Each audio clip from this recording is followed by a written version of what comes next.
Hello, everybody, and welcome back to part 2 of our episode of the Headspace podcast, where we talk about Chance the Rapper's brand new album, Big Day, and give our album review. So how this works is we go through it track by track and give our thoughts and opinions on every song. And this is part 2 because it's a long album and it took more than one part because it takes a while. So this is where we're going to run through tracks 11 through 22. And if you want to see the first part, you should probably go watch that, where we basically start the show and assume that this is us picking up halfway through, assuming that you know what we talked about in the last episode. Or you just check the description of this video and see when the song you actually care about is being talked about, and we jump on that. Anyway, I have a lot more to say now. It's going to be another long episode. There's still 12 more to get through. Why don't we talk about how handsome Chance the Rapper is? Yeah. Make it walk. Climb up to the top and do a split and make it drop. Did you all see that Double XL freshman video with that dude who went up and kind of just said some words for a while, and then Megan the Stallion came in and just did a real verse right after the guy said words and made noises? Is that the Double X, the four rappers, right? Yeah. It should have been the Baby, and I think Megan is there. Yeah, Megan and the Baby did The other guy that went on right before Megan was I felt it's like the example of, like, how do you show up to something you know is going to be televised and put on the world and just try so very little for it? That was my thoughts, but Megan killed it. Why are we talking about Megan? Because Megan's on this track and she's a stallion, and let's be honest, she's very beautiful and very talented, and I don't remember why we didn't review her album. Probably because there was other stuff that came out. Either way, I don't 100% know about the point of this song on this project thematically, so I'm going to give Chris a chance to give his thoughts. So, at first I thought it was kind of like, oh, it's going to be a song where he just kind of flexes and is like, I'm handsome and I'm rich and this is why. But it's a little bit more than that. So the beats got this nice flow to it. It's got this kind of cool little, like, kind of modern trappier feel a little bit, but it's not like heavy like gangster trap or nothing like that, so it really kind of still suits the mood, but the chorus itself kind of sets up this tone of like, Chance the Rapper knows that he's handsome, he knows that he's kind of good looking, he knows that he's got like money or whatnot, and he kind of plays that a little bit, but then he flips it into acknowledging how wonderful and gorgeous that this woman is. I would assume his wife or like the partner or whatever, and kind of makes it more about her. So Okay. Verse 1, it's a hottie, it's a body, we ain't missing no meals, I ride shoddy, she like 5 some but 6 in them heels, I'm a Ducati, you gon' do 90 down to 90, nowhere you're going, nowhere to find me.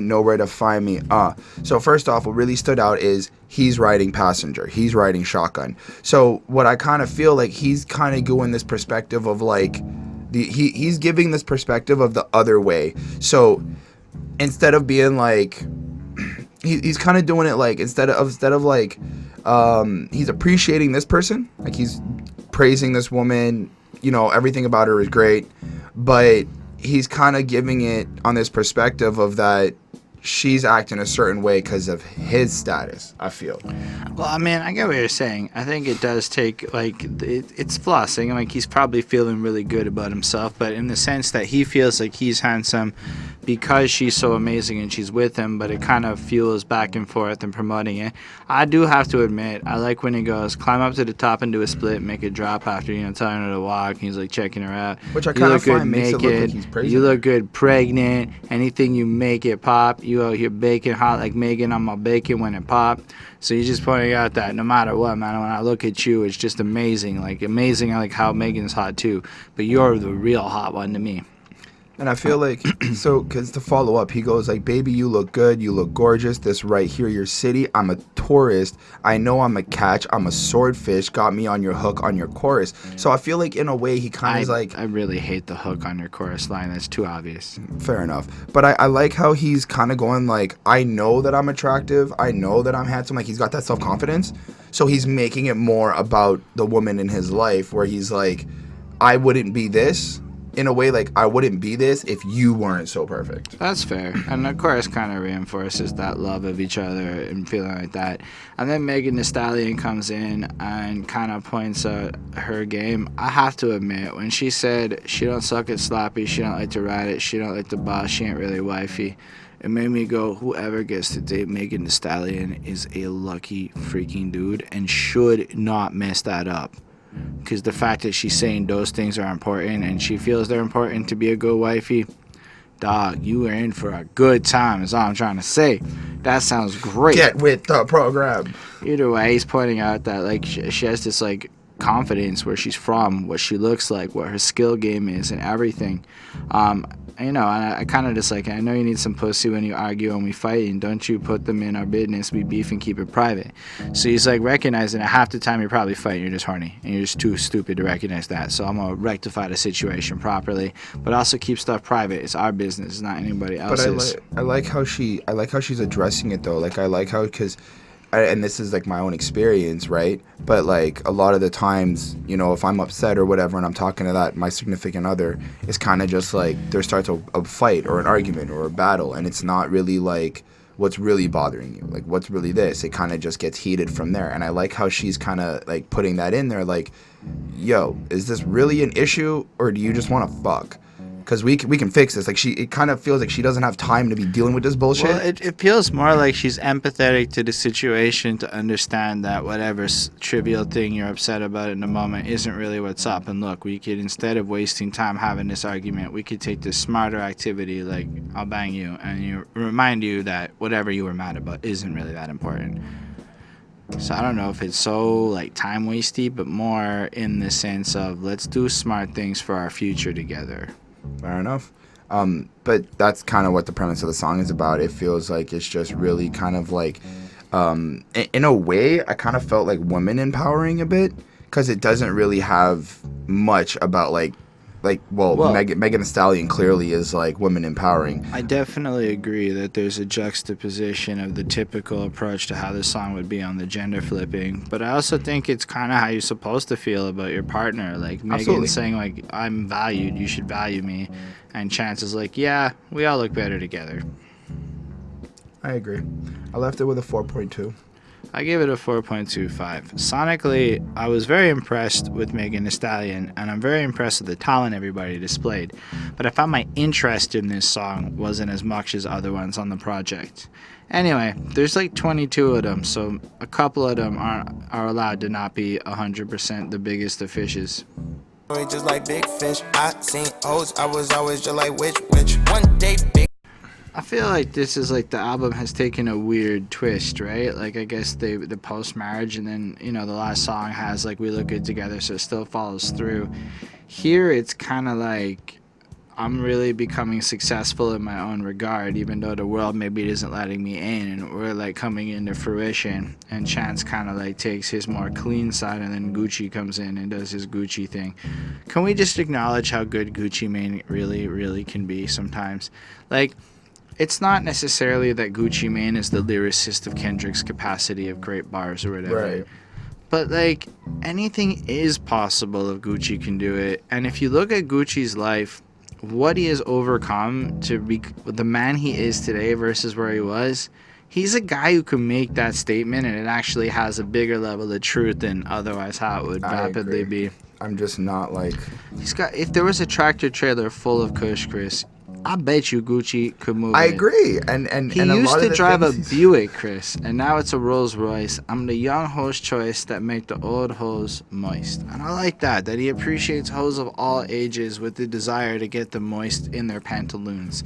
What I'm trying to say is I think Gucci is freaking awesome in the way his flow and his delivery and his suaveness, and he just hits everything like he's having a good day.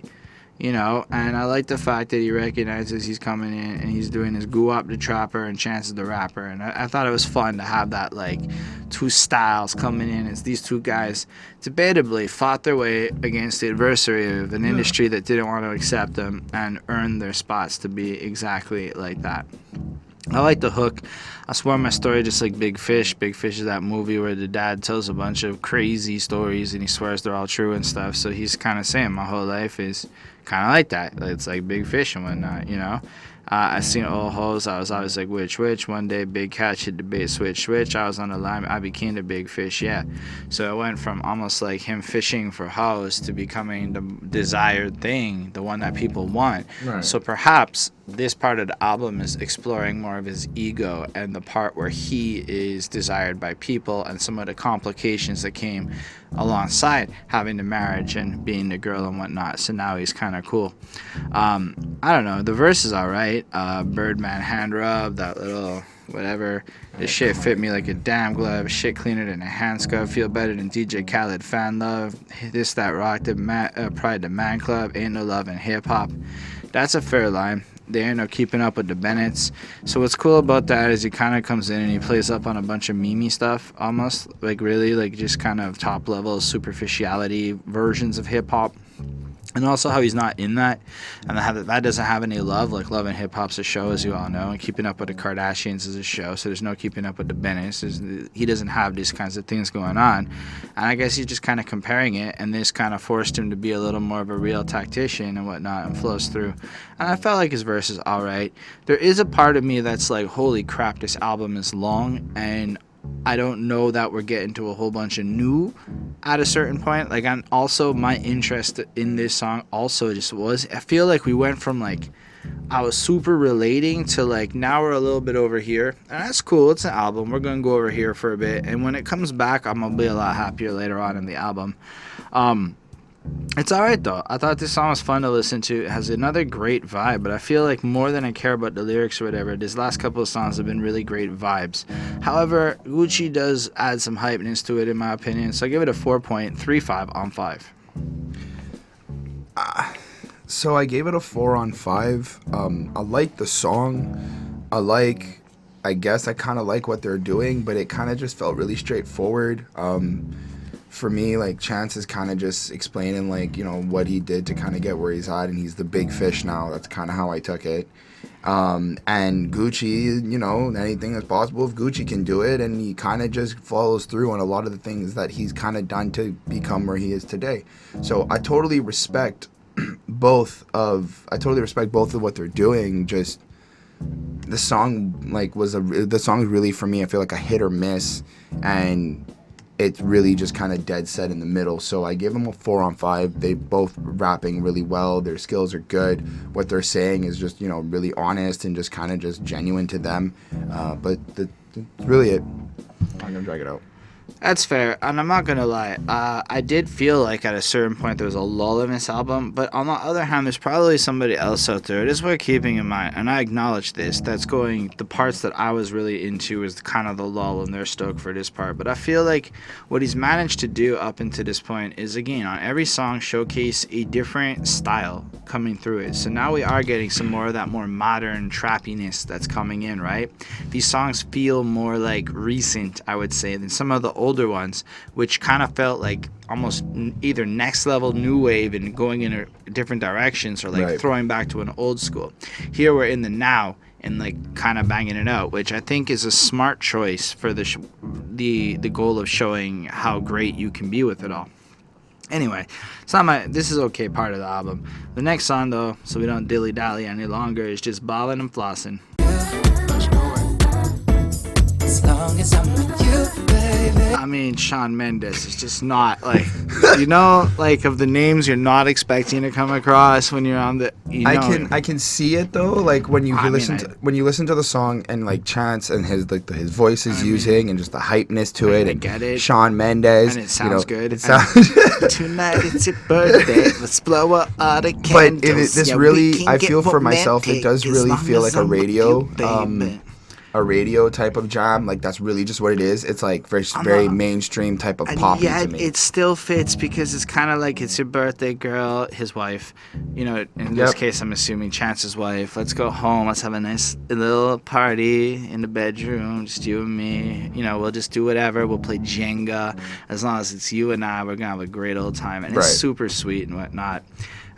His dogs who walk some, talking shit cheap, who bought some, look at you, ballin' flossing, whatever. And I guess he's just looking at everyone else out there having a grand old time spending all this crazy money. Right. And by comparison to that, his idea of a great time is to spend a little nice evening alone with you. And then, there's like it's really not like the most profound lyrically song. I feel like it just flows for a while. It's like super hyped up for a while, and then he's like, tell me all the money that you make off that. Tell me you make off that peanut butter jelly with a baseball bat. Peanut butter jelly with a peanut butter jelly. You ain't ready for this jelly. It'll break your back. It'll break your back.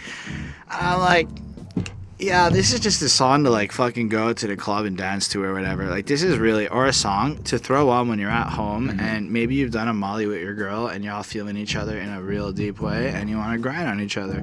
Or maybe you smoked a fat blunt with your girl and you want to grind on each other. Or maybe you're just having a sober evening praising God and whatnot and you decide because you're married and it's okay after marriage under the eyes of God. God gave you the authority to grind on each other? Well, once you're married, why not, right?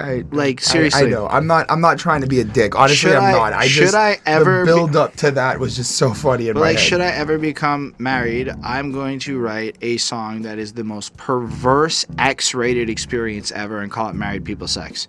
Why? Because at that point it's all good, right? You're married. You're allowed. Why can't married people do kinky things? In fact, we should talk more and normalize married people having dope-ass sex. Here's my question. Me as a single dude doing kinky things with whatever partner. I guarantee you it's not as good as the married version. I guarantee you, John, you don't have the trust to go to that like next level with your casual person. Do you not remember earlier on the album when he's like, side guys can't do it like this and side bitches can't do it like this? Think back to that. I'm fucking done. All right? So all I can tell you is if you understand the true depths of a sadomasochistic relationship, trust is paramount because you're going to be putting your hands on her throat while you dick inside her and you're going to be choking at it slightly harder than, pushing it a little bit. Yeah. That's got to have trust next to it. That isn't just some stuff that can come from all willy-nilly on a Saturday night. And if it is, damn, you're looking at charges soon. That's all I'm trying to say. You can't even get into that without the trust because you're risking charges. Do you remember that G Nomshi radio host whole legal system? Yeah. Because he was slapping girls or punching them in the face or whatnot. Anyway, this is where the video gets demonetized. Either way, I like the fact that he wants to have the kinky bouncy bounces going on in his own little world with his girl and stuff. And I appreciate that because it's almost like making this fun song that is about going out, except making going out being about staying in with your girl is kind of cool to me. At least that's how I took this one. I like that type of concept though, like glorifying the like it's okay to stay home, it's okay to just be alone with me. Like it is okay. Like we have gone so far into modern pop land that like I just wasn't expecting it. It just caught me off guard for this project. Still, it's really well made, and I give it a 4.25. And I'll be honest, I can see how in a week or two this is playing in my head because Shawn Mendes is pretty addictive. I gave it a 4. All right. Well, when we're talking about quarterly profit inside of a business situation, you're going to end up in two possibilities. You're going to have the red, which is bad news bears. This is you losing money. But the reason they call it Black Friday is because in an effort to go from the red to the black, an everyday thing. Like red to the black, exactly you will. Y'all don't read good shit then if you're not thinking like this. You're going from the red to the black. No offense to y'all out there. I'm talking about Chris. If you're going from the red to the black, it's a good thing. So having a good year would basically be 4 quarters in the black, meaning profitable. So question, how do I actually get out of the black? Or you want to get into the black. Okay, so how do I get into the black? Stop spending money on dumb shit. Vicious. And he's an honest man. Hey, he's grown. To further answer your question, you would then also need to have a plan to increase your monetizable skills because at the end of the day, life is a freaking competition. Everybody's at war and we're all competing for the same finite limited number of resources in a system that basically favors that if the rich are rich, they stay rich, and if the poor are poor, they stay poor. So if you want to migrate upwards mobility in a social class, you need a very vivid plan with an awareness of all the acute motherfuckers willing to do whatever it takes to slay you. Then you need the strength and the fortitude to grind harder than all these people. Then you can choose to go the clean route, which is going to take you like 10 years longer, but maybe give you sustainable entertainment, but never really achieve the top level quite as quick. Or you can go the slightly shady route, which will probably finance your stuff quicker, but come with a whole bunch of risk. But ultimately, you have to decide what you're going to do, create a long-term plan, visualize it, work backwards, figure out the steps you need to do, suck it up, go ahead and go through all the things, put off all the fun stuff, kill your social life, and go out there and put it all together in a visible plan with a timeline and a strategy so that you can remain accountable to yourself as you move forward and accomplish the goals and objectives objectives you set out for yourself. In theory, that should help you go from the red to the black. And Nice. adaptability. You have to be open-minded, because if you're closed-minded and you cling to your original ideas and your original ideas are absolutely trash, you can do all the other stuff, but you're still going to end up in the red because you're stubborn and you don't listen to people. Also, you should probably not be an asshole to people who could end up doing anything for you, even if they're mean to you on the internet first. Oh well, Holden, you should learn that lesson still. Anyway, this is a skit that has a dude who's basically just kind of breaking down a little pensiveness. He's kind of like, it's actor Keith David, and he's apparently taking his role of John Garnett from the movie ATL. I haven't seen that, so I don't know who he is, but he's supposed to represent successful black businesses, and he's looking at Chance the Rapper being like, yeah, the kid's got it. He's clearly done some things right, but a lot of this has been luck, let's be real. And what he really tries to convey here is, what are you going to do to go from luck to sustainability? What are you going to do to reinforce this over the future? How are you going to make sure that you can make this like a sustainable future? Are you going to be saving money? Are you looking into ways to grow? What's going to happen as you pivot into the next phases of your life? Long term, short, are you going to create the next song's title? The 5-year plan. I'm not pivoting yet, but that's basically the point of this. It's almost like an older person who's more successful going, yo, you did alright, I'm proud of you. You got level 1. How are you going to get to level 5 like me?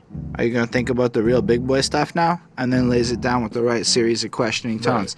Right. Probably reflecting actual conversations that he's had in his life with people who kind of reflect the more realistic versions of this fictionalized character. All I have to say, I like this. It was cool to listen to, and I gave it a 4.5 on 5, because kind of like the other skit that I liked, it really fits in a way that makes this album feel more complete as we transition into what I'm going to say. We moved out of this weird chapter of the album, and we're moving into like the real like closing off, like the third act, we'll call it. I gave it a 4 on 5. I thought it was cool. Yeah, that's because Chris doesn't want to contribute to a thing like Quarters into Blacks, and he doesn't want to discuss with his 5-year plan with people. Time for them lessons, time for them blessings, time for first, second, third, fourth. Let's be real, most people don't have a 5-year plan because most people don't want to plan. Hell, I'm pretty well planned out, and I haven't even put that much work into my 5-year plan because it's freaking stressful to make these plans. I got a good 2 to 3 year plan at this point. I need to really flush it out to a good 10-year plan. Still, I like this track because of how he starts it, and he starts off with the thing you're probably supposed to do the most and you don't actually do enough of. Like, if you're a person like me, you start doing a YouTube channel and then you stupidly do things like you don't take off your birthday, you record 3 podcasts, because why not go one step further than go fucking crazy? And you don't, Right. You buy a bunch of video games and then you never have time to play them, so you buy more video games and then you never play them. Or I don't know. I'm taking a vacation real soon. It's going to be great. I'm not going to touch the channel except for maybe some comments, but like for a week, no creating. It's going to be wonderful. You know what I'm going to do? I'm going to finally finish Skyrim. I'm pretty close, but I never finished it. Thankfully, it came out on the Switch. It's a good game. Vacations are fun. However, how he starts this off is you got to schedule vacations in your 5-year plan. You got to schedule celebrations in your 5-year plan, and you're gonna have several revelations in your first 5 days, and in your first 5 minutes, first 5 minutes, you have your first 5 fans. So what he's pointing out is over the course of time, you have to do 2 things that we are very bad at in our planning process. One is scheduling the recreational time, because on the real, you can probably push 3-4 months at high capacity before you should probably be taking off a week to recharge if you're going to do this cycle right. Because the truth is, unless you're under the age of 25, you do not have the energy reserves of youth, and vacations are an important part. You have to stop, you have to go take a break, otherwise you will burn out, and burnout is the literal worst thing to have for your productivity, because what would be a 1 or 2 week vacation, escaping it, will turn into 3 months of you sucking. That's not good. That's worse than a couple of weeks of perceived lost times. Meanwhile, when you come back from vacation, you're going to have the opposite. So now 3 weeks later, you're completely recharged and killing it, as opposed to the other version of you who's just drained as shit and whatnot. And then the fact that you are going to have revelations and you're going to start to change things as you start working towards your plan. It's not going to be static. And then the fact is, there isn't time for impatience in your plan. You've got to go.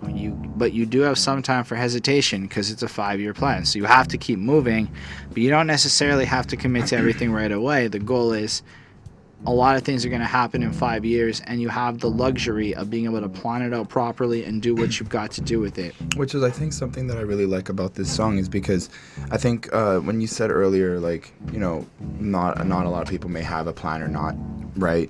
And it's stressful to make, and it's like really daunting in a sense. It's kind of like because you feel like you have to stick to it.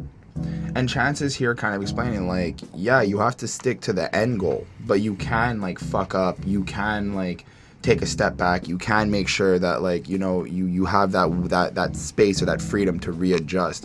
And I think that's something that, like, is really cool in this sense, where he's kind of giving that other aspect, like, it's not a negative thing. It's a very positive thing. You're being organized. You're together with yourself, and you know where you're trying to go.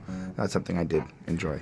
I mean, I was just really impressed by the song title. Like, you gotta understand, Chris, Bonnie, everybody that's my friend in life hates how business-oriented I sound lately with stuff like 5-year plans and quarterly objectives and whatnot. And the only reason I end up using a lot of this language is actually I'm not as much of a corporate fuck as it would come off. It's just I do care a lot about growth, and I want to achieve my goals and my dreams in life. And the only place that really seems to study efficient ways to achieve your goals is businesses creating stuff. And one of the more prevalent things that you'll see if you go on a quest like mine, where you read what I'm calling CEO self-help books. They're like self-help books, but for corporate leaders, is the power of a plan over time. Now, in theory, you want a 10-year plan to really achieve your shit, but a 5-year plan is a good thing to walk towards of attainability, because the farther you go, you don't really know what's going to happen. But you can plan for 5 years of your life, even grandiose wins. You can create a range of potentials. Right. But mostly what you're planning is, if I want to be there in 5 years, what are the things I have to do in the next 3 months to accomplish that? And that's the whole point of planning. So the fact that he takes time to incorporate, you know, rest and recreation and everything at the beginning, but really focus on the fact that it should be flexible and fluid and adaptable and everything, and appreciate how God has enabled you to not have to put up the same kind of sacrifices in there, and have, through that patience and focus on God, having that guiding force, your plan will almost come into light and whatnot. And then, you know, time for the it ends with get to keep on thumb. You got to time for misstepping, time for them weapons form but not a prosper, time for the lessons, time for the blessings, time for the first, second, third, and fourth impressions, time for reflection, time for confession. Time will heal all, let's get a good stretch in. So he's pointing out that if almost like you apply effective time management and structure to your life in that regard, you have time to do it all, because you really do in a 5-year period. So by making a 5-year plan, you can have your focus. And then I believe the second verse is referencing a bit his wedding. Who's that in the back of the back? That's kind of the wife there. You deserve a plaque and a pat on the back. I see y'all in your suits like cat in a hat with the clean black slacks and the jacket to match. So that's him, you know, kind of in his tux or whatever. And then some crazy abstract shit, kind of questioning stuff. But I feel like that verse is not a present day verse. I think it's like supposed to be in a way of like he's planning his wedding. Exactly. And it's like, this is part of the plan, is Right. This wedding, is making this happen. This Right. is like a goal, is what he's trying to do with that. And then there's a little outro and it's fine. And I was like, this is a really cool song. Honestly, I like this one a lot more. I feel like the energy to everything that I was really enjoying on the first half of this album has come right back in with this track. The beat's pretty cool. It feels like it very directly connects to more of the main theme of what he's going for, and it moves the transition into, okay, so I got the girl, I got married, I got this, what's next? Now I gotta make my 5-year plan. And that's pretty cool. So I gave this song a 4.5 on 5 because it's pretty fresh. Nice. I really like this song because it does kind of give you that different aspect of making that plan. Like I said, you know, lately, yeah, Holden's been telling me and like asking me, you know, what's your plan? What are you gonna do? Like, how are we moving forward? Which is absolutely true. I should be developing and sitting down and fucking really figuring it out. And I feel like, I guess, and I'm not, and it's not nothing against Holden himself, but it's like, I think the way that I'm interpreting it from one side is kind of like, I have to stick to this plan. I have to, like, this is like, if I write it down, it's fucking law, right? But in this song here, it kind of felt a little bit more like to not, like I said, not look at the plan as a scarier thing. Really kind of look at it as a way to help you and really just kind of in a way, the song kind of shows you like the positive results of making the 5-year plan, and that's what I really kind of get from it. Because like the truth is you'll have ideas, and everybody's gonna want to do a lot of things, but you've only got 168 hours in a week.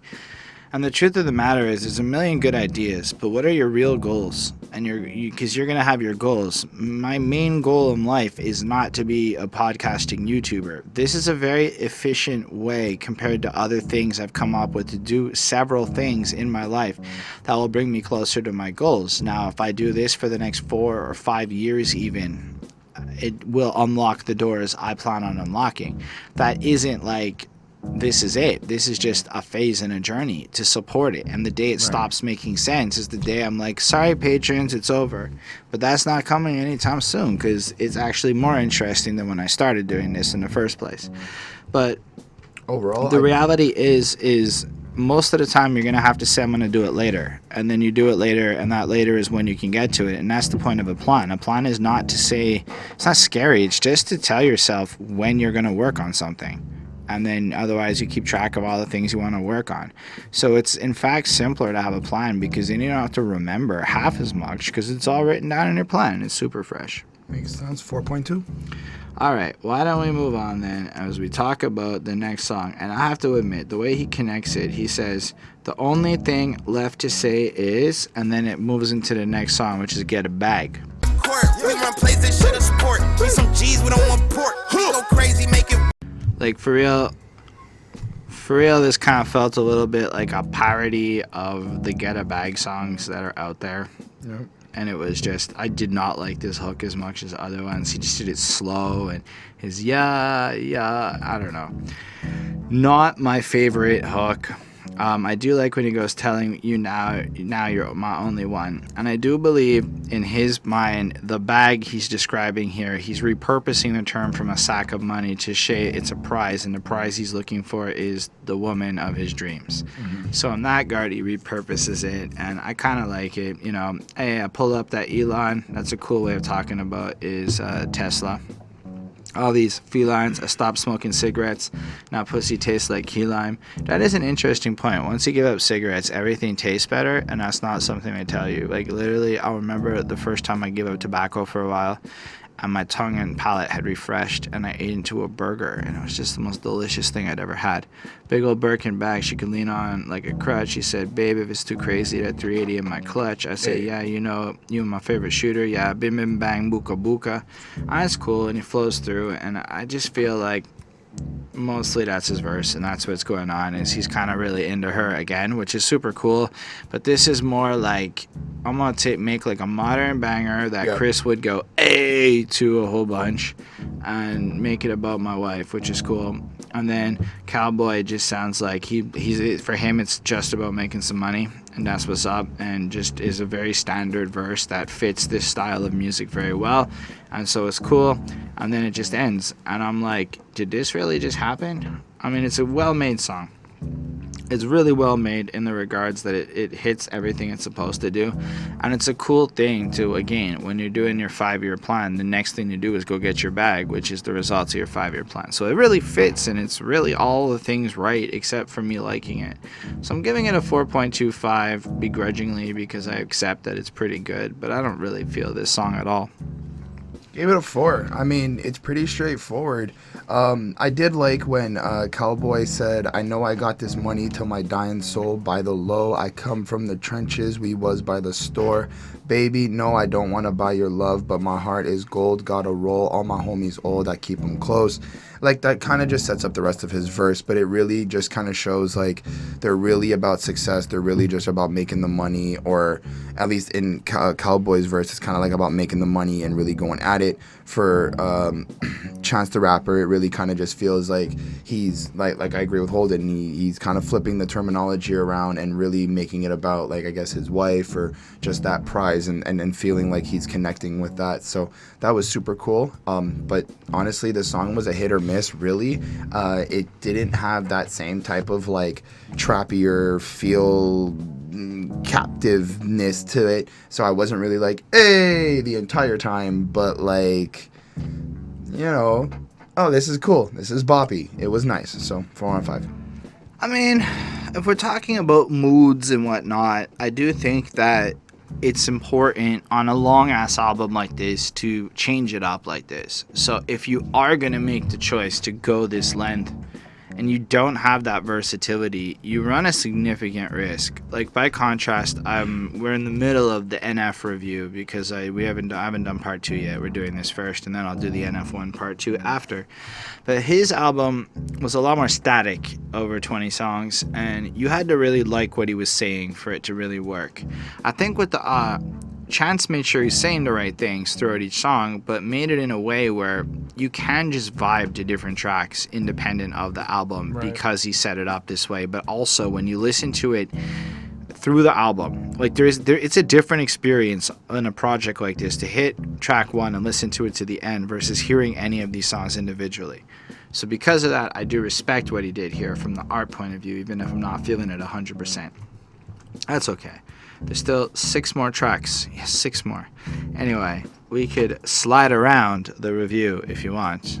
Slide around on the flip-flops.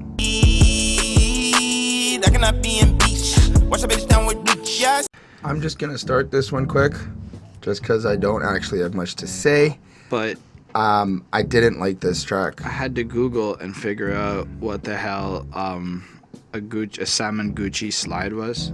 I didn't know that a slide was a slipper thing, and so that's a pink Gucci slipper that he's sliding around in. The song didn't hit for me. Like, I tried, listened to it, I found myself being distracted, looking at my phone, going on Facebook. Like, it really just did not captivate me. It was like, it came on and I tried it, and I don't know. The only thing I really quoted was from Nicki Minaj when she said, you see how a true queen and a hoop dream made my pink print. The routine treats. Everybody eats, most of them stay quiet, but everybody peeps. VIP, stay up in some heat, act like they don't follow, but everybody's sheep.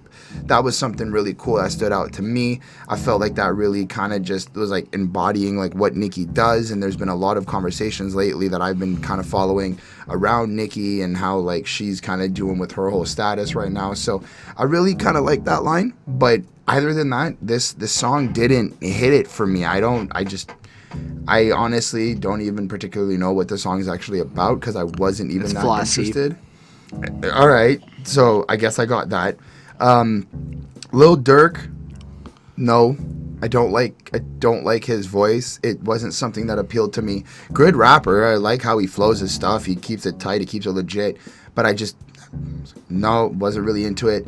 And Chance, I mean, he kind of just, to me, on his verse, I just felt like he just did the Chance thing. Like, I didn't feel like this was more or less than anything we've gotten. I just felt like, here's a verse, and there we go. The pace of the song feels a little bit slower. The tone of it kind of just feels a little bit slower.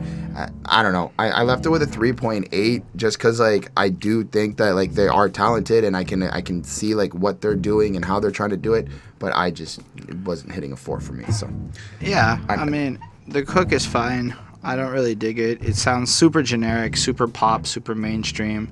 But I do like the idea of living with some people I could die around, living with the people I'm gonna die around. Yeah.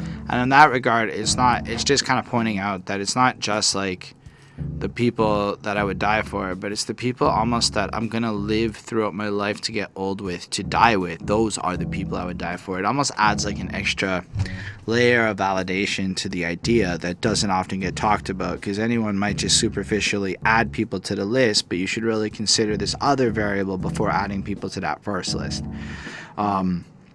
Otherwise, I think his flow in the middle of the verse when he's doing the always 10 toes like feeds came with some built-in cleats. You don't need help like cheats. You don't need help like me seeks. Come on, he did a little Rick and Morty bar there. I didn't realize we were at that point, but yeah. Nice. Word on my back like Meek, it's Meek Mill stuff. Mafia fam like Meech, like Big Meech, and I think it's the BMF. So like his lyrics are actually pretty cool, and his flow's like real fucked up in the middle of this. It's all like crazy, but it kind of works in the way that it's doing. So that really did impress me. I also like how his life like flows into, yeah, I stuck around, looky now, Suki now, got a Grammy, I ain't lying, that's Cookie now. I believe that's an Empire reference for Cookie. I could be wrong. got my hoodie down, get it goody now, get it into it now. And basically, his life is good, and he's got the Grammy, and he's kind of winning. Then with Nicki Minaj, I like the fact that she gets no Grammy, still a GOAT, though. And I thought that was pretty cool because she is pretty much up there in the conversation. If we're going to say best female rapper, she's in that GOAT chat for sure. In, like, mainstream life, when we talk numbers, Nicki Minaj has outperformed most dudes at this point. Not all dudes, for sure not. There's plenty of dudes who've outperformed her, but Nicki Minaj is kind of global huge in a way where she can make a claim like that and it's not completely unsubstantiated. It just depends on what you qualify as good or bad. And then Lil Durk was there. That's all I got to say. I don't really know much about Lil Durk. I saw he had some legal issues this year.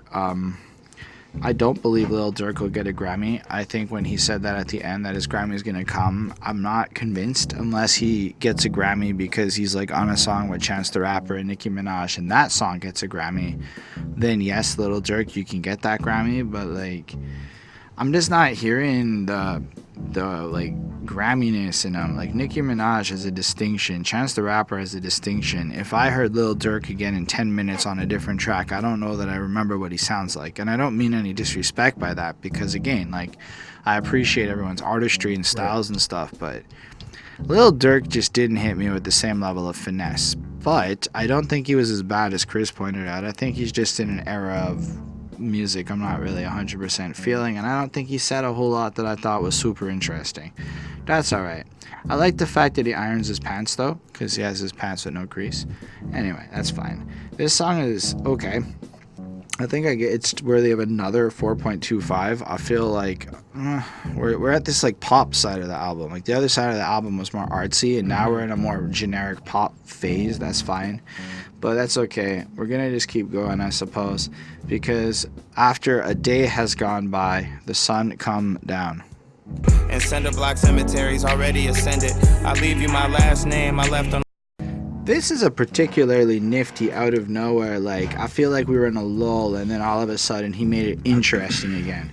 I let the sun come down without telling you exactly what I mean, and you might never know, yeah, and you might know exactly what you mean to me. It's kind of just skipping ahead.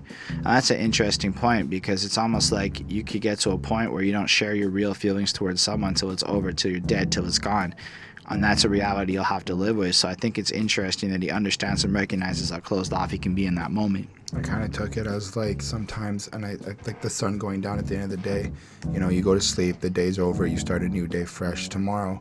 I feel like he's kind of expressing how like there's not a lot of, we might not be able to have enough time to express what we want to say to you in the day, or we kind of end our day leaving a lot of things unsaid, whether it's by choice or whether it's just by like whatever happens. But that's kind of how I took it. That's fair. And then we have this verse where he goes in a direction I don't think I've heard a lot of people ever talk about. Please don't let my death be about my death. Please don't make no movies about my death. Please make my death about my life. If you make a movie about my life, make it right. Please don't make no holograms. Don't want to do it twice. You want to use my likeness? Please approve it through my wife. I really like that. And so basically he's looking at the way people who passed in recent years and what's happened to them and how their likeness and how their music has been taken in.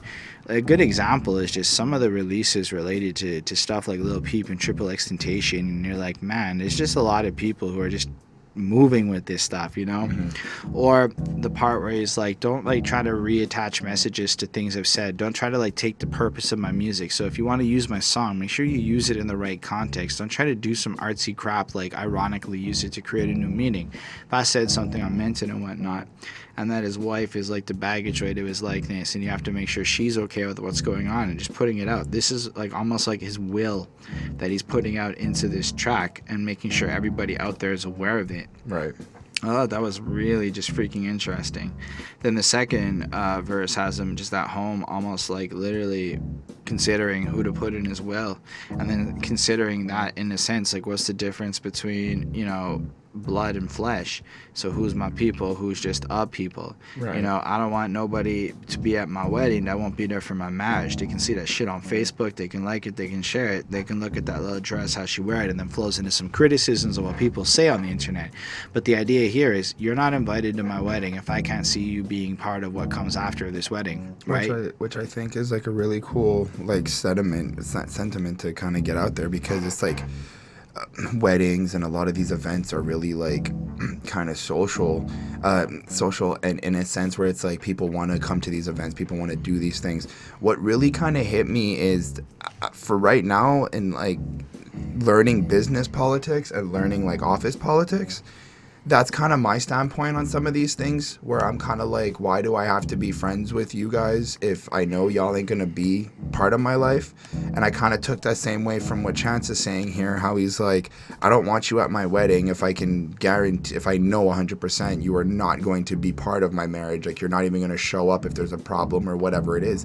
And just that honesty of just being like, if I don't feel like you're rocking with me, then you ain't really rocking with me. And that's something I really took away from this song. Like, it's just, it kind of just really seems like he's trying to just have less stress and just less negativity. But it also feels like he's telling his wife again, like, yo, check out, man. At the end of the day, this is the real. You're part of the real. That's how I feel like he ends the verse. Don't listen to what these people are saying about us. Again, we are going to fly up into our future together and follow that plan and have all the things that are going to be great and amazing. And when you have a plan and you're walking towards it, you see growth in your life and etc.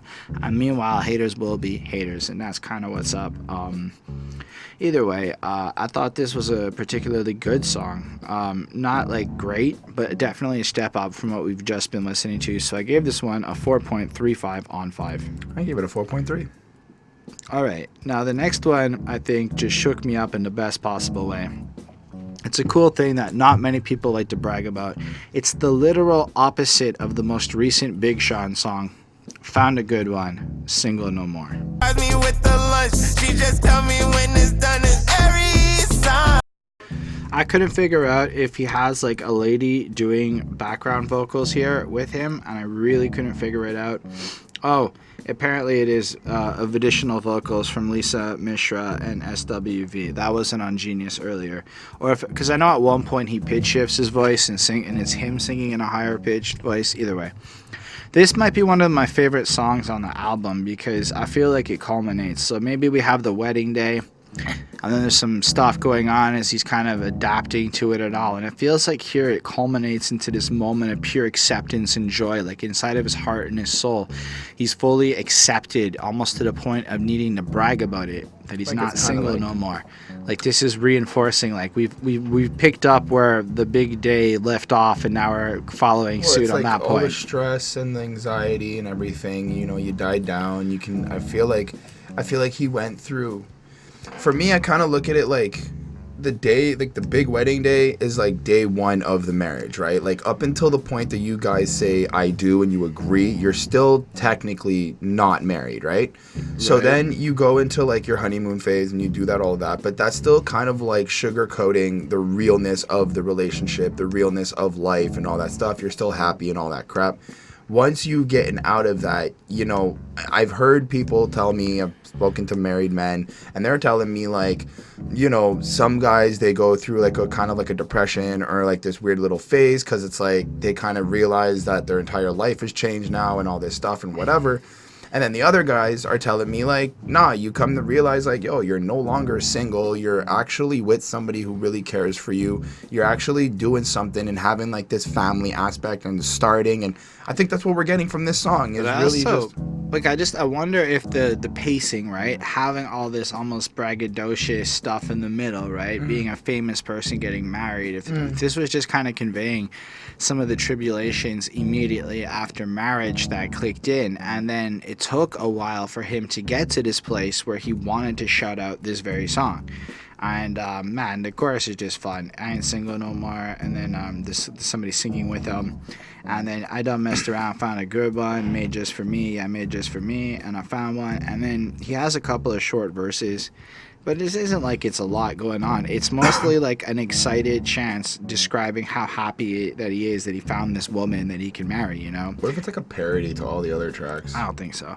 I think it's like a everybody's sincere like, we out here celebration. sleeping with your bitch and your woman Nah, and your man. this. I And feel he's like- just like, I'm happy I'm So like there's a married. few songs I felt this on, but this feels like a song about being married that you could play at a wedding. I mean, yeah. Because it's got that wedding vibe, that dancey Okay, wedding I see celebration. you. I see But it's you. completely about, like, imagine all the new couples in the future that are going to get married and this is going to be their song, okay? Like, think about it. I ain't single no more. I ain't single. And then you go back and forth. You both hold the yeah, mic. okay, I see that. Keep I it like see that. karaoke this if you're feeling corny. Right. You can see how it's an Instagram story. But it's also a genuine him expressing with just all joy and happiness that he's no longer single. Like, turns out she's a marrying kind, very smart, she very fine, and she very kind. She gives me kisses in her spare time, and she's very mine. And it's just so cute that he's just so happy that this girl wants to be with him and kiss Right. him and spend time with him. With her hair in her bun, she gives him lunch. She just tell me when it's done. It's every sign. He's like crying because like the birthday's like a dub. He's so emotional. He gets so excited. His 2020 vision has another 2020 pun, and he's gonna be around you. This shit's exactly what our 20s are for. Let's keep going. We got plenty more. And as somebody who got myself all cuffed up in my late 20s, I have to agree, man. If you can spend your 20s, let's say past 25, cuffed is good. 21's when you should be trying to go for the threesome, fellas. Don't fuck around. It's a lot harder when you get older because you're gonna get cuffed.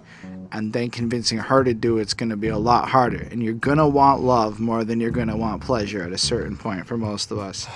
It's just challenging because then the girl's there and you're like, damn, you're amazing and I want to spend my life with you. But I also want two of y'all blowing me at the same time. And maybe if you're real good for a decade, you earn that. Or you get lucky and you're like Ice-T and you can, or not Ice-T, Too Short, I think, has a wife that does girls with him and stuff as he brags about. I mean, Killer Mike. No, Killer Mike is like me. He wants it, and he's trying hard to. I saw him on Joe Rogan, dude. Dude, he openly admits in the song. I saw him on Joe Rogan talking about how hard it is for him. He's trying so hard to convince his wife to have a threesome. I saw the same interview, and I'm pretty sure it's again. Like, I feel like they've done it already. Like, I feel like he has not gotten it with this girl, and because I I- know. Because I'm a guy trying to get it with my girl, and it's just not happening. And when I showed Bonnie, she's just like, yep, that's what it is. And she knew it too. Killer Mike respects his woman. They'll go to strip clubs, they'll be all over, but they're not going home with other ladies. Fair enough. That's what he said. Why am I going to doubt Killer Mike? He's a very honest dude. I'm not. In fact, it sounded like he used the Joe Rogan interview as a little play to get Joe Rogan to encourage his wife to have a threesome. That sounded more of like what was happening in that moment. Interesting. I would do the same. Interesting. Now what you witnessed was the term, was the pledge to prestige. You can feel it in the breeze. Turn the bird to the breeze. Turn the fur to the nair. It's 1,000 degrees. Set it free. I prefer if you pop perk with me.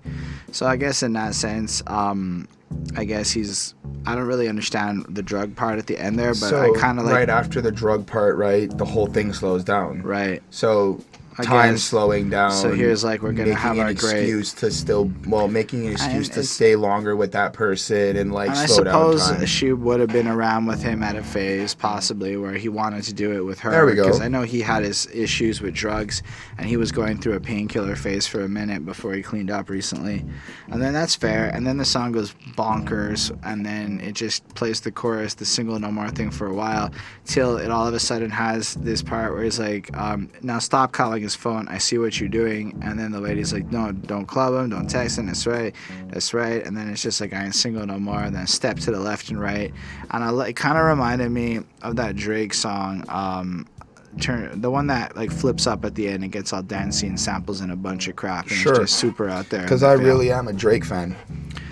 That's fine. We talked about Scorpion. Nice for What? I think it is. I don't even remember Man, Scorpion. Drake was a good album. Drake's pretty good these days. Didn't I fall asleep like That's through fine. Either More way, Life? I don't know if that happened. Either way, I really enjoyed this song. I think it's one of the best songs on the album. I couldn't recommend it enough. I highly recommend you check it out. And I give it a 4.75 on 5 for its freshness. I gave this a 4.5 on 5. I really enjoyed it. I really thought I kind of like the different aspect of how he's coming at it, and like hip hop. I don't hear a lot of, happy to be married or taken by a woman and stuff. It's a lot of like, again, single life, out here fucking hoes and all this shit. So it was really, really cool. All right. So I guess moving on with the topic of the whole relationships, we can talk about the town on the hill.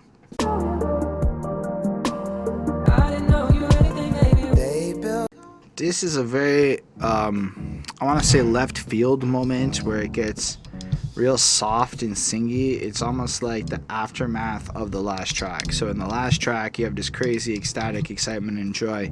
When it all settles down, you have this little intro where he's like, thought I didn't know you, thought I didn't know your worth, and he's kind of saying that for a while. We never take you outside, we never turn a crazy thing down.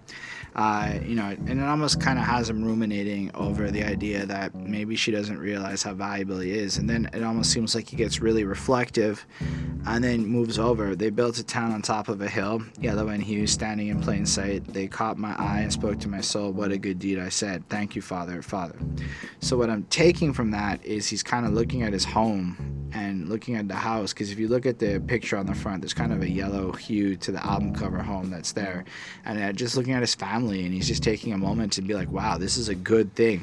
Because biblically speaking, God would be like, this is a good thing when he stopped and he observed and he saw something good. Wow. So the fact that he's stopping and kind of looking at his beautiful little life and going, this is a good thing, after mentioning in the intro that perhaps this person doesn't know their value, and then kind of taking this moment to look at it. And then, just because his home is almost pure and it's shining and he caught a view and it's a magnificent sight. So he's like, thank you, Father, etc. And then it just kind of repeats a bit and it ends. And it's really kind of ends with, I didn't owe you anything, gave you. Which I thought was an interesting line there, because it's like, I didn't have to do any of this. It's almost like I chose to give you this life and build you this world with you and all this stuff, and this is what's made it all like super amazing and stuff. So I thought it was super sweet and ethereal and out there. I might be wrong because it's pretty out there, but I thought it was nice. A little ode to his family, living their little town on the hill that they're building for themselves. So I gave it a 4.25 for its sweetness. I thought this was a song dedicated to his dad. Like, just straight up. I thought it was a song dedicated to his dad. Maybe. Given that, like, on one of the skits on the album, there is, like, this father figure who is, interacting with him and his brother right before the brother song. So I feel like that same character is his father in the other skit at the guy who's praising him and telling him to get off the perk pills and all that shit. So I feel like literally this is just a song that is, Chance in a very kind of left field way, really just expressing how he appreciates his father for being around, for being with the family. When they say they built a town on top of the hill, yellow in hue, standing in plain sight, I feel like now again, this is my interpretation, but I feel like it's kind of, in a way, a metaphor to like the family and the goal and the vision moving forward is what they're talking about, the building and stuff like that. I may also be really wrong, but I feel like this was just a really, really nice song that was dedicated to his father and like appreciating him for being like around him. I definitely think the father thing though is God. I don't know, because God has been a super ever-present theme in this. Absolutely. Album. So I'm not saying that couldn't be a thing. It's just I don't know enough about Fair enough. That. So I left it with a 4. It was slower pace for me. It was a little bit like kind of dragged out. And then there's one more skit on this project before we get to the final song. We're almost done, folks. Let's talk about Our House skit. In the middle of the street, our house. Yeah. Oh, hold on, girl. Let me call you back. Now they done left a little one. Some lady's all talking or whatever. She sees a little girl over. She goes over and asks the little girl what's up. And the little girl says the profound thing. I used to have dolls in my mommy's house and my daddy's house. Now I only have one house and all my dolls are all together. When my daddy wakes up with me in my house and asks what toys I want to play with, I say all of them. So if we know because of this album that at a certain point they weren't living together, but they had the kid because he was describing her as his baby mama who blocked him off from sex. So therefore they had the kid and they weren't together. And so that makes sense that at daddy's house there'd be a bunch of toys and at mommy's house there'd be a bunch of toys. But now at this point, their house is the same house because the mommy and daddy got back together and got married and everything that we've learned on this album. So to really culminate the future is now that all of her toys are at the same house, and that's really, I thought, really sweet and powerful to look at, like, the impact it's had on the child that exists already, because I believe she's pregnant with the second one, but the first one, and just having her perspective of what this is all like now all my toys are together, and I thought that was super sweet. But also it's fucking boring. It's like a really boring skit, so I give it a 4.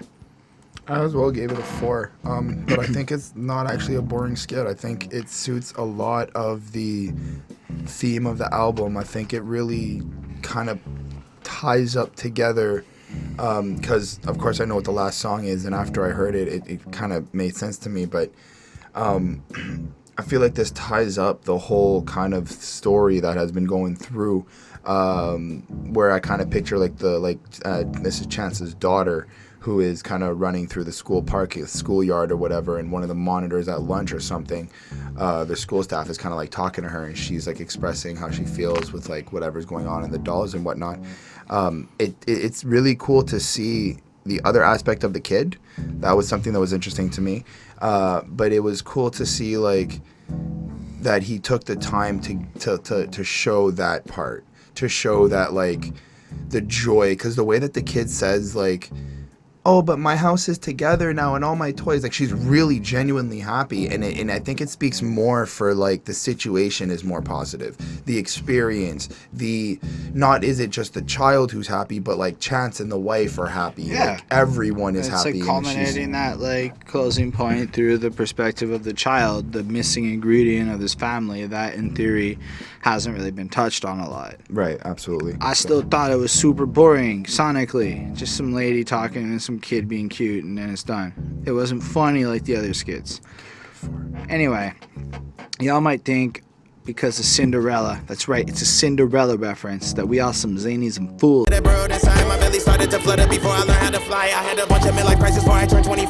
So this is a little track. Can we skip Chance?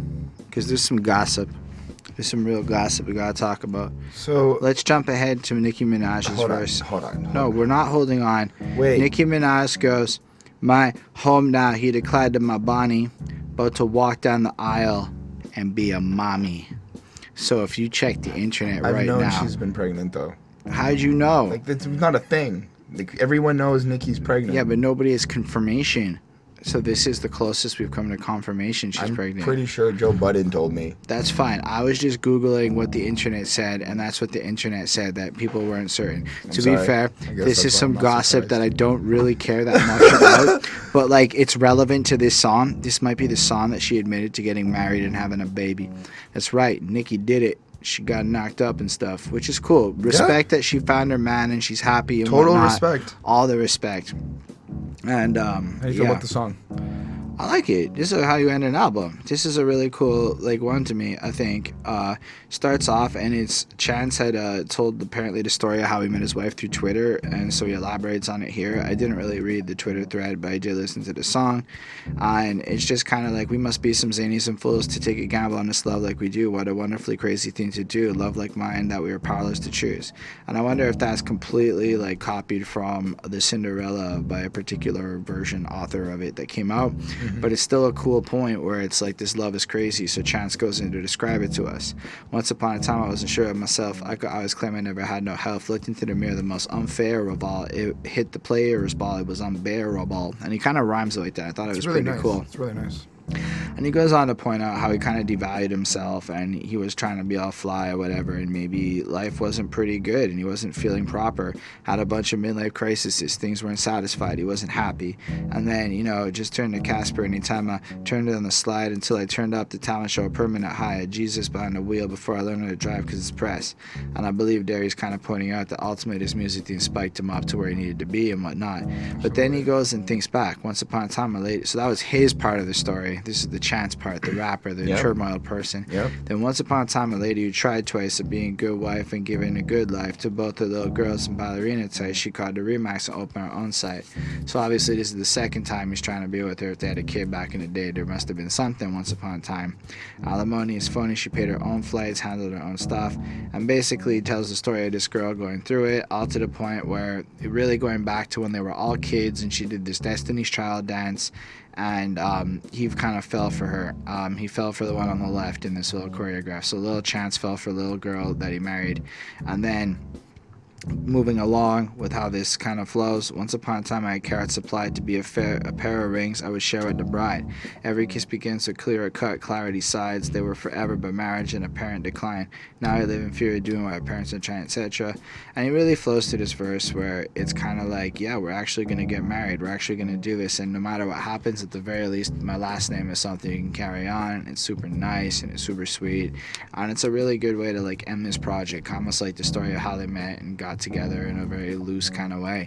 And then Nicki comes in and basically does the same thing with the same flow, but her own version, where she kind of describes like how as a little girl in Trinidad had to fly to Canada to sneak in through the border, and being an immigrant, which is very important to her in light of the current immigration things. I think she likes to remind people that had Trump's laws been in effect, they would have impacted her too, in theory. Yeah.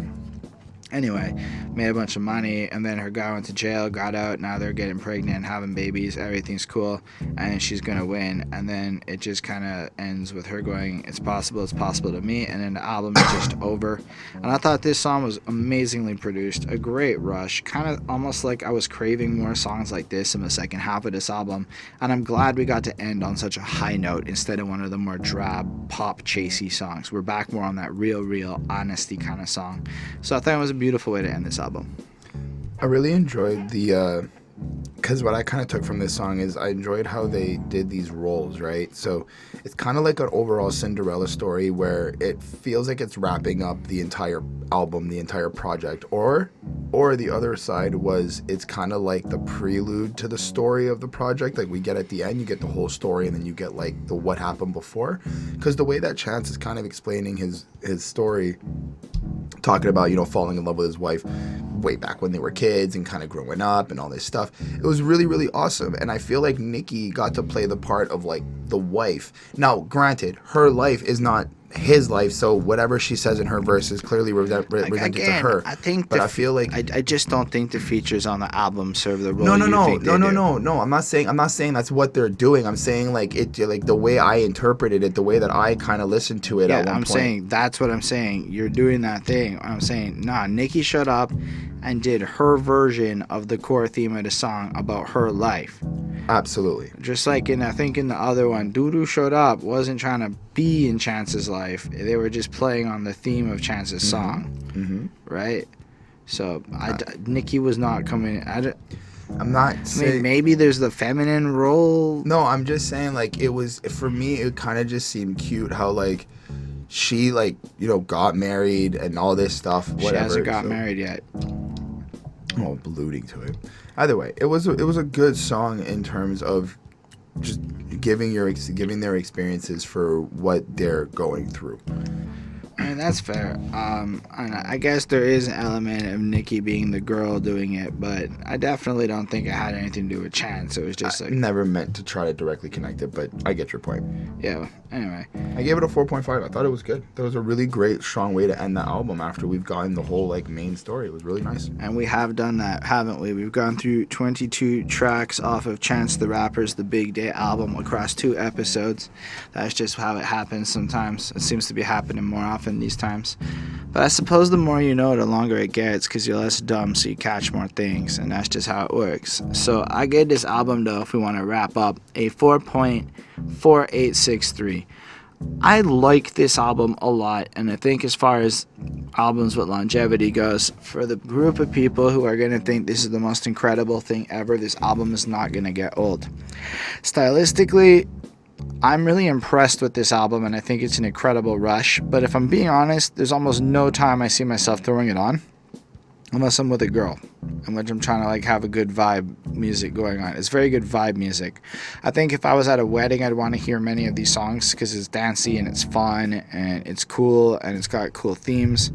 It's such a mature project exploring his feelings as he kind of transitioned towards love and everything else, and it has such an honest take and such a mature approach to it.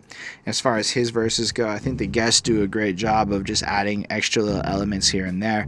So many of these songs sound different, but you could summarize the album as part 1, super cool, experimental, deep, part 2, kind of pop for a while, and then closes out with a bang.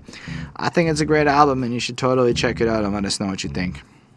I gave the album a 4.13. I enjoyed it. There is some like dip parts that I'm like, okay, I can kind of skip this song or whatnot.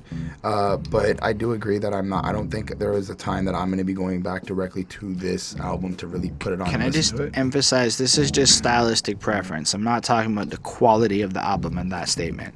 Oh, no, neither am I.